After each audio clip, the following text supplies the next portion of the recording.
Got your brake switch. Got your intake air temperature sensor cutoff switch.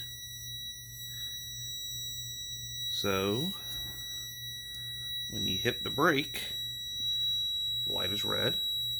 This is when you're at the staging lane. You can let off of it, get back on it, let off it, get back on it. And things are still running. You're good. You click your cutoff switch. Light's green.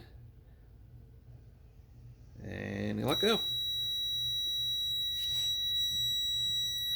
And then you got your little switch here, little knob.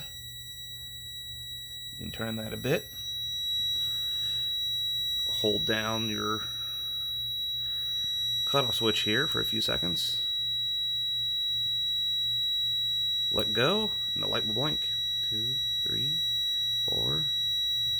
So 400 milliseconds when you let off the brake. So now let's step on the brake, hit our switch, and then when I let off the brake, it should be about 400 milliseconds delay, and then it will turn it back on. There you go. And everything's just labeled for each plug. And that's your relay to cut off the sensor.